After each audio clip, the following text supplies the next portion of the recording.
Well, I'm excited. I feel like this will be super cool for just all of our employees that are excited about continued education and want to grow in the field. And then also to share with just like social media and get people to know about both programs that we have going. So I'm excited. Yeah, absolutely. If you want to start, just share a little bit about your background and kind of what inspired you to get into the field of ABA. I feel like a lot of times Yeah. people come into the world and they don't even know about it. So, Yeah, absolutely. So, probably like a lot of people, I started when I was an undergrad, and I went away to college in back in the 90s. 1994 is when I graduated, and I went to college. And my first summer at college, I stayed and I took a class, and the class was on autism, and you elected to work in the field. The clinic was like this little house. I went to Western. And there was this little house that I worked at and learned how to do ABA there with kids with autism.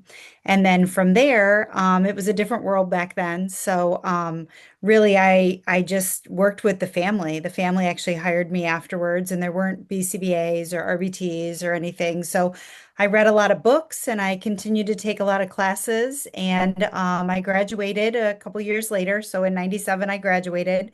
And then I decided to go to graduate school. So I applied to Eastern and started at Eastern in their clinical behavioral program, clinical behavioral psychology program, which led to a limited license in psychology.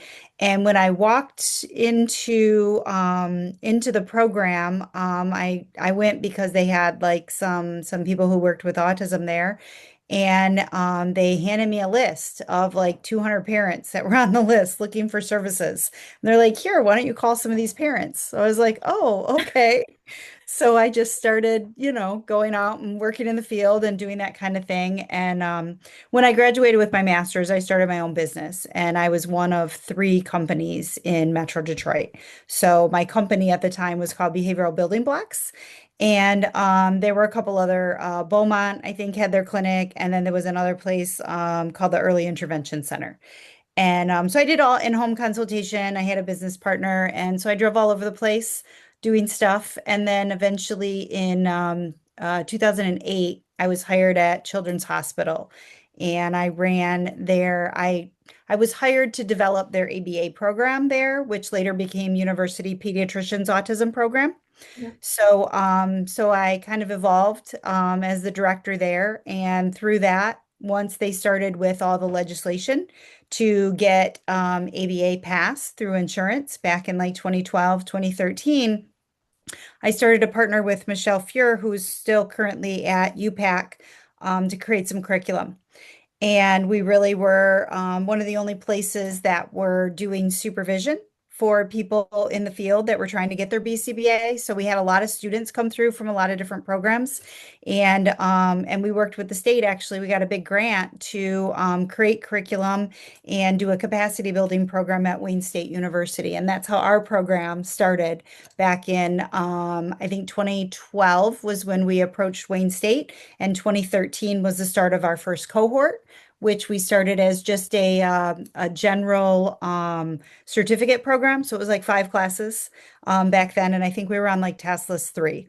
And then we kind of grew and evolved.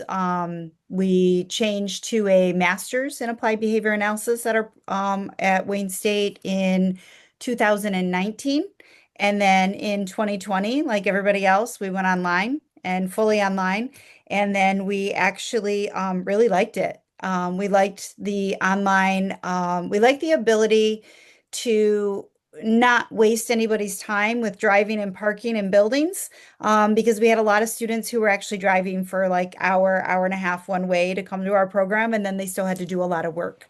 Yeah. So we were able to really do everything that we did in our face-to-face program online. So we were able to keep our engagement and keep our class sizes small, and really had a lot of activities and behavioral skills training embedded into our curriculum. And we were able to maintain that when we went online, which originally I was kind of really against, but started to really evolve. And so that's kind of where we are now. We created a brand new curriculum starting in our 2024 cohort, which is aligned with the accreditation standards. And actually, I got an email about an hour before I came to this meeting. We had applied for recognition through ABAI, and I got an email that we were just accepted for recognition through ABAI. So I'm super excited about that. Yeah. And that's kind of where we are today. So a little bit of a journey, but I love training.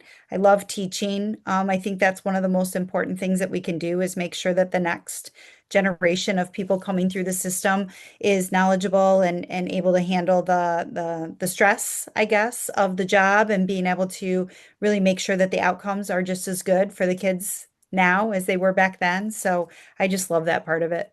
Yeah. Yeah, it's super cool. I feel like this is such a rewarding career choice and like path. And Mhm. it's cool to hear your story. Like you really started when things weren't even moving in the field and just to see it progress Yeah. and evolve over time. I bet that is also rewarding for you as well. Yeah, for sure. I mean, just there's it's interesting because it's such a small world, but Yeah. it's such a big world at the same time. But you can really see the genealogy almost like who came from where and who was their supervisor and who did they learn under. And it's very interesting to kind of look at the history. Yeah. Yeah. Very exciting. For anyone that is, I guess, new to the field, how would you describe what ABA is and how would you say like the kind of impact that BCBAs have from day to day? Yeah, so ABA is really I don't know, I guess I would call it like everything, right? Like it's how we learn, it's how we behave, it's how we interact with other people. Like a lot of people think that ABA is just something that you do with kids with autism, but it really when you think about the theories and the concepts behind it, it really involves everything that we do, everything that makes us people, everything that makes other organisms behave. So we really look at it from that standpoint. In our program, we do focus a lot on autism because we're teaching practitioners to go out in the world and work with kids with autism. But we also have a lot of pieces where we incorporate like working with parents, working with schools, working with kids with other developmental disabilities. We even have a class that targets using applied behavior analysis kind of like outside of the box. So we do some things on ACT and motivational interviewing. We had a guest speaker come in today on motivational interviewing, and all of our students were practicing like how to do those particular techniques. We talk about how applied behavior analysis is used in pain management or in feeding disorders or things like that, kind of outside of the field Yeah. where people are used to getting their practicum experience just kind of working with kids within a certain category. But ABA is really very far reaching and it has a lot of utility in a lot of different places and even in a lot of different fields. So I think like it's really limitless when you think about it, but our biggest impact really is with families and kids. And I think we can do a lot to really become very knowledgeable in those areas and make sure that we know the science, not just the techniques that we use, but know the science behind it so that as we're making decisions for families and for kids, we're making decisions that are really founded in something that is going to result in efficacious outcomes. Yeah. Yeah, it's cool to see like the holistic approach. I Mhm. come from a nursing background, but I worked in Yeah. pediatrics. So I worked with kiddos, but a lot of times, they come through the door with one problem, we bandage it up, send them on their way. And so it's cool to see how these clinicians really have like they're integrated with the families and in their day to day, and they know their personal lives just outside the treatment plans in the centers. So I love that it's kind of all encompassing as one. You touched on Wayne State's program a little bit, but what would you say makes it unique compared to other programs out there? Well, I think the biggest thing, well, I don't know, there's a lot of things that make it unique. I always talk about our program as being challenging but supportive. So we have a lot baked into our program. There's a lot academically, but then there's also we have our students running through things out in the field at the same time that they're doing things in the classroom. Our all of our classroom activities are not like your typical lecture-based stuff. We use our applied behavior analysis techniques throughout the classes. Like we're using a variety of things. We embed, of course, like behavioral skills training where we're practicing things that we talk about in the class, either through role play. We have practice packets that we send with students out in the field, and we monitor those things. So we're an online program, but we have a lot of coordination with what our students are doing with their supervisors. I meet with them all. We kind of talk about how things are going. We try to bridge that gap. We do make sure that the students, as they're going through our academic program, that they're also collecting their hours, both their restricted and their unrestricted hours. So that way, by the time they're done, they should be very close to being ready to sit for their exam. And the cool thing about that is not only do they have their hours, but as you're learning, it's much better to learn it in the classroom and then practice it. And Yeah. then learn it in the classroom and then practice it because you have that feedback loop. And our program is kind of cyclical when you think about the content. So the students get introduced to a concept and then they practice it in a certain way, and then it kind of comes back around. We move on to something else, and then they get introduced to it again, but in a deeper way with a different utility. So they might learn about reinforcement in foundations and in their conceptual analysis class, but then they're going to come back around to it when they get into their treatment planning class. And then they're going to come back around to it again when they get into their advanced treatment planning, and then come back around again when they get into their OBM class. So it's like the same concept comes around, but then you like go down this deeper and deeper spiral. And our curriculum is very well orchestrated. So I plan with all of the instructors together, and things that we do in one class, definitely you see in another class. And then we build on those things as we go forward. There aren't any repetitions. Like if a concept repeats, the concept repeats, but what you're doing with that concept is going to build and then expand. So I think in the short period of time that our students are here with us, so we have a 5 semester program, they learn a tremendous amount. And they also, like you said, they learn about that holistic approach. We do a lot of work with parent training. We do a lot of work with, utilization of making sure that we're collaborating care. We're talking about how to supervise. We're talking about like more than just the general concepts and foundations. We're talking about how to be like really good clinicians as well. Right. Yeah, I love that hands-on aspect because, like you said, Mhm. maybe you can learn something in a classroom, but if you never actually have that one-on-one and like hands-on experience, essentially, it's probably you're gonna forget it. Yeah, yeah, I for feel like sure. it takes a minute for that brain-mind connection, and so yeah, that's so important. I noticed that even through my own nursing skills, we would kind of have the same program. We'd learn something in the classroom, but then we would go to our clinicals and we would actually see it happen in real life, which I think is so important. Yeah, Also, and get all that feedback from their supervisors out in the field, which is yeah, great, and collaborating with them because like the goal is to make sure the student's successful. So if I see a red flag, I want to let the supervisor know and vice versa. And if the student's having a difficulty, like I want to close that loop. I want to close that feedback loop and go, okay, let's all get together. Let's talk about this. What's going on here? How do we right. make sure that student is going to be successful and they don't fall through the cracks, which Yeah.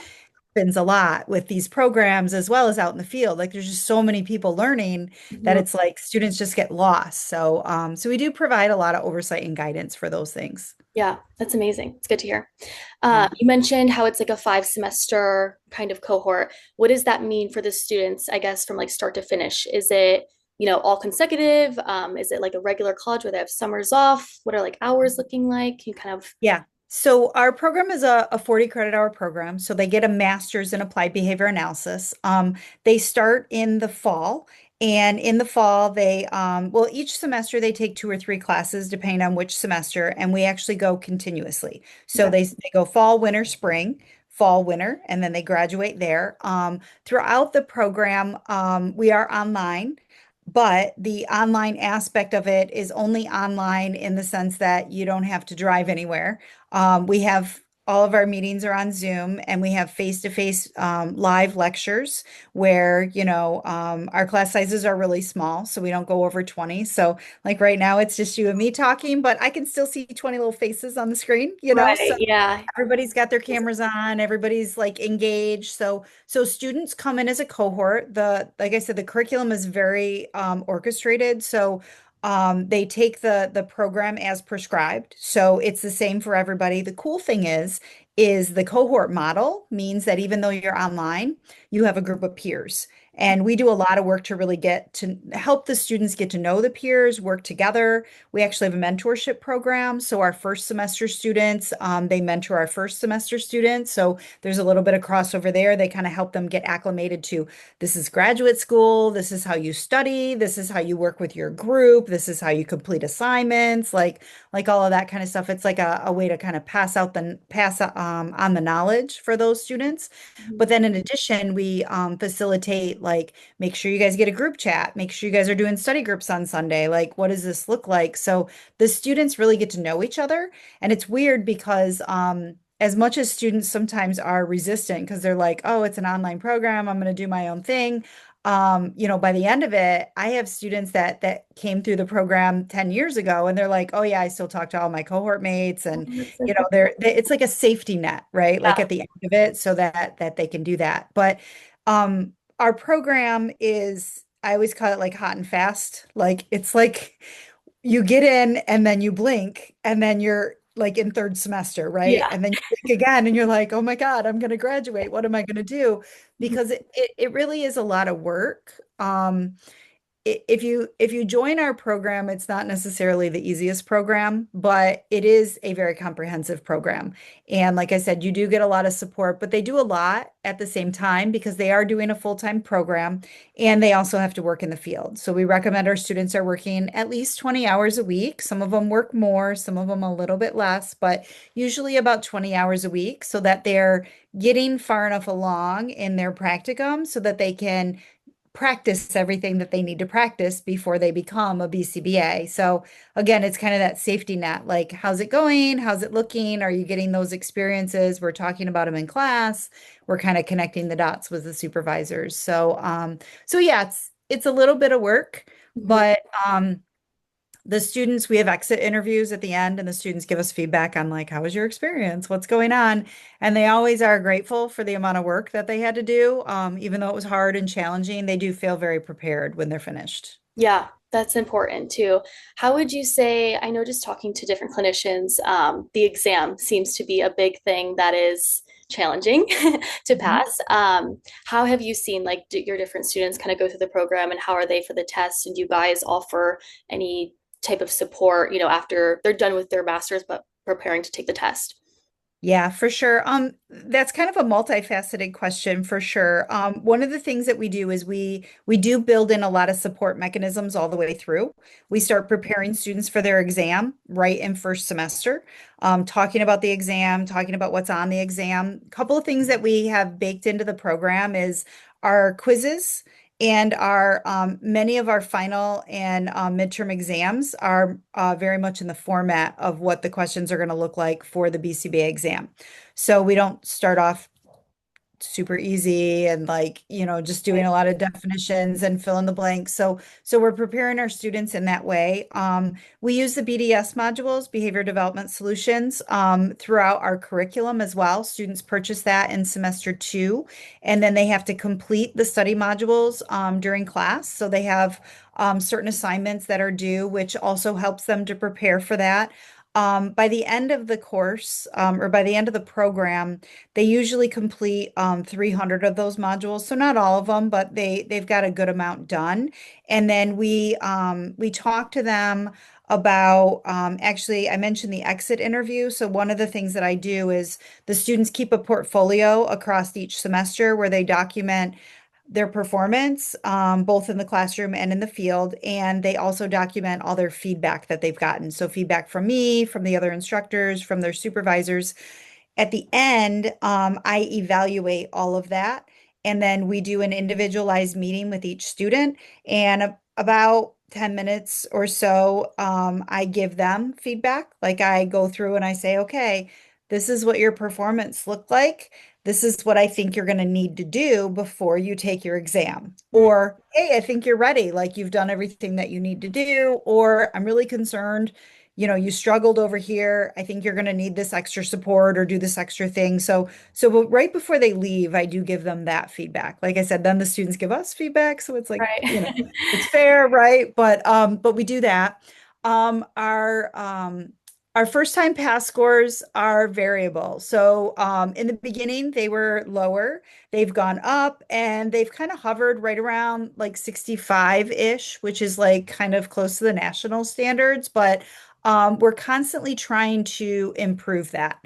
Yeah. So we're evaluating our coursework, and part of the exit interview and part of the data that we take is to reflect back on what's going on, what happened with this, what happened with that.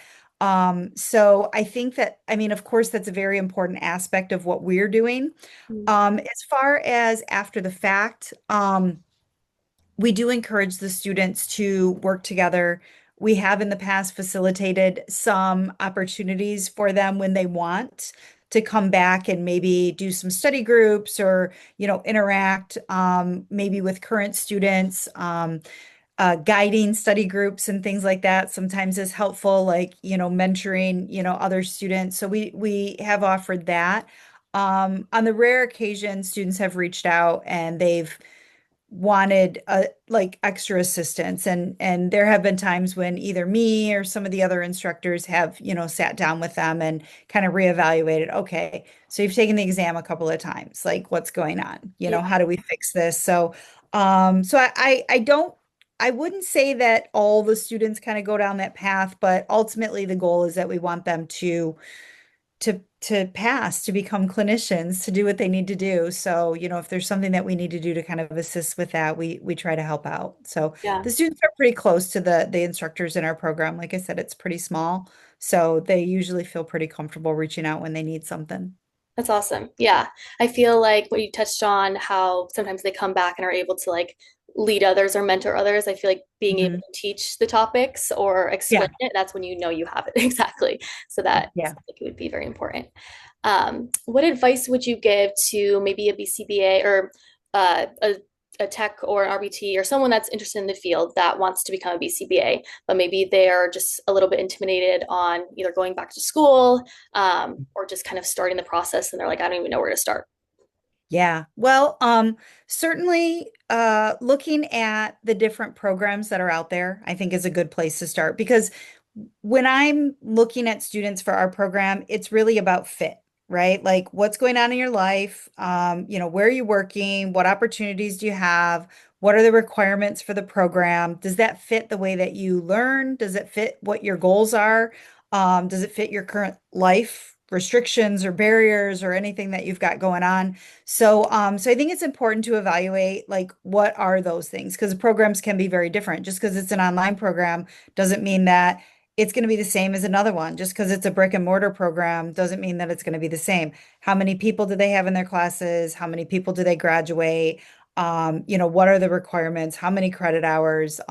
Do they require you to do field work? Do they not require you to do field work? Like some of those kinds of things. Sometimes you have to work like on site. Sometimes you can go wherever you want, So there's a lot of differences. So figuring out what you're looking for, I think, is probably the first thing. So a little bit of self-reflection. Where are you? What are you doing? What do you want to do? Looking at the quality of the program, I think, is another thing, like making sure that you're getting the kind of support that you need. And then I think the path is going to be really individualized. Are you coming right from undergrad? Are you coming from like a big break? What does that look like? Yeah. And we have students that kind of take both paths, obviously. So coming from a big break is a little bit different. Like, do you have the technology? Can you navigate like the computer world that you need to navigate for some of the things that you need to get done? And then if you need some remediation, do it, like kind of go back and get some resources, maybe take a college class if you haven't done that in a while. If you're in the undergraduate pool and you're like, okay, well, I just finished, I'm kind of ready to go, but I'm not quite sure.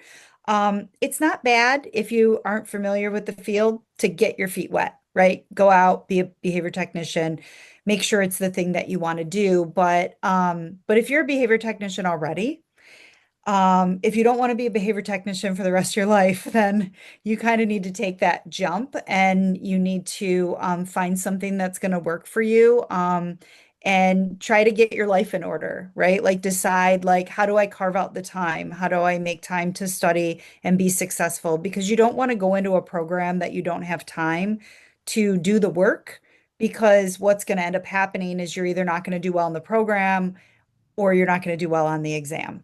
And either way, it's going to delay. So you might as well get yourself like set and ready mentally and kind of prepared, like so that you have the supports that you need so you can be successful. I talk to a lot of people. So people that are interested in the program, people that don't know if they're interested in the program, people that don't know if they're interested in ABA. So I think that's a really good place to start if you're not sure. You know, talk to people, talk to supervisors, talk to program coordinators, talk to people out in the field that are going through different programs and get the feel for what's out there. So that way, you're kind of coming at it with a little bit more knowledge and you can make better decisions. Yeah. That's definitely where I would start. And if you're thinking about Wayne State, then, go through, I've got a QR code that I can put up at the end. Oh, So perfect. people can go right to our website and they can take a look. There's a lot, all the programs have a lot of information on their website. So Google them, take a look and just kind of see what the different programs are. Look at the classes, Yeah.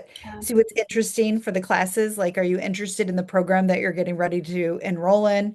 But then if you're still not sure, then set up a meeting, talk to an advisor, make sure it's a good fit. Yeah, for sure. What, this is going to be a broad question, just someone that doesn't come from the background. What are the undergrad, I guess, minors that they would need to qualify to get Right. their master's? If that makes sense. So, at least for our program, it doesn't really matter what your undergraduate is. Okay. It doesn't matter for taking the BCBA exam. So we don't really restrict it. Other programs might. Most of our students do come from either psychology or some sort of a helping field, right? So maybe social work, maybe speech and language, maybe education. Oddly enough, we get a lot of med school dropouts, Wow. which is kind of funny because I think that they like the idea of helping, but maybe didn't like the idea of chemistry or, some of those hard science things. Yeah. Or they did, but they didn't like the idea of not having enough personal exposure to the patients, right? Yeah, So, that's what I felt like as yeah. so I can And see. our field is very unique because it's like, you get that helping aspect, you get the science, and we are, really scientists and we get to, use evidence-based treatments which work, but we don't, it's way more personal, like it's definitely you get to spend a lot more time with the clients, their parents, kind of look at that holistic approach where I think a lot of the other helping fields, it's a lot more limited. So we have people from all kinds of backgrounds. And my requirement for our program is that they have to like get working in the field. So if I interview somebody for our program that does not have a job as a behavior technician, I tell them that they need to go get a job as a behavior technician. Okay. And I will sometimes admit them to the program, but only if they really know what they're getting into, Yeah. right? Yeah. It's a Yeah. different world for sure. Just coming from a nursing standpoint, but seeing it from the outside view, I can definitely Yeah. tell. Yeah. I've actually had a couple clinicians that I've either talked to or on our team that were nurses before this. I'm like, oh wow, I didn't even know that. I guess I thought before that you had to have a certain undergrad and then you got your master's and did it that way. But it's cool to know that you can kind of have anything, and if that's your passion, you can excel in that. Yeah, for sure. Cool.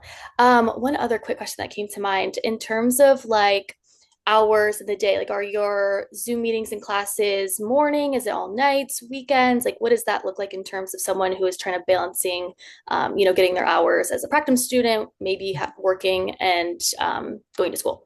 Yeah. So our program, we try to keep the schedule pretty consistent. And what it's been for several years and what it is currently is we have classes on Tuesdays and Thursdays. So like I said, we usually do 2 or 3 classes per semester. So if we have 3 classes per the semester, then it's either a full day on Tuesday, half day Thursday, or half day on Tuesday, full day Thursday. So classes start in the morning at 8:30. And then so every class that we do is like just a once a week class. So if we do foundations is going to run from 8:30 in the morning until 11 o'clock.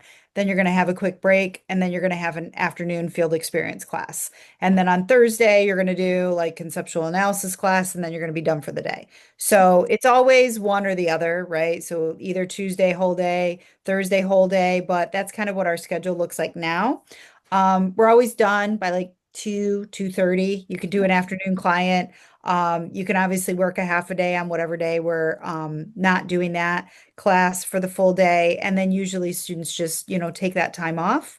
Like I said, I recommend that they do about 20 hours in the field. Yeah. I don't recommend that they do much more than that because the coursework itself takes a lot of time. You have a Yeah. lot of readings, you have a lot of homework, you have to prepare for your exams, you have to learn so much content. If you haven't looked at the task list lately, like obviously, like take a look at the task list, but there is a lot of content Yeah. and we have to cover all that content and we have to make sure that students are really knowledgeable. So there's a lot of work to be done Mm. with that, but certainly we're somewhat flexible and firm kind of at the same time. So as long as they can, kind of carve out those times, the rest of it I think can add some flexibility. Nice. Yeah, it's nice to have that consistency. Like, okay, I know I have to show up here, but I could be flexible either in my study time or with my groups Mhm. or peers, things like that. Right. Awesome. Awesome. This has been so good. For anyone listening, what's the best way, I guess, to get in contact with you or Wayne State if they're interested in the program and want to move forward? Yeah, so if it's okay, I'll share my screen. Yeah. And then so can you see this QR code? Yes. Okay. Perfect. So obviously you can Google. You can Google Wayne State University Masters in Applied Behavior Analysis and you'll find us if you want to do that. I am Krista Clancy and my name and phone number and email address is kind of plastered all over the website, Perfect. but you can also use the QR code and it'll take you right there if you want to do that right now. Best way to get a hold of me is to send me an email. And then if we decide that, like, if I can answer your questions over email, I will. And if we can't, then we'll set up a meeting. And I do a lot of like quick virtual meetings just to kind of touch base. Sometimes they're 5 minutes, sometimes they're half an hour. But it really helps to kind of acclimate students depending on what their questions are. Like, is this a good fit for you? Should you apply? What kind of application questions do you have? Is this like, what's my goal in life? Like, I mean, whatever the question is, Perfect. I'm okay with that. But definitely just reach out and I'd be happy to talk. Amazing. Well, thank you so much, Krista, for sharing. I feel like this definitely gave a good overview, especially from someone that doesn't necessarily have the background. I'm coming in with fresh eyes as well. So I think this will help a lot of people that either have been looking and are interested, or maybe they have never thought about kind of taking that next step and continuing. So I'm excited to share this with our team. Yeah, I'm really excited. And I appreciate you coming on and kind of sharing your story and then also what you guys have going on at Wayne State. Yeah, I really appreciate the opportunity. Thank you so very much. Of course, we'll be in touch, I'm sure, and have a great day. All right, you too. Thank you.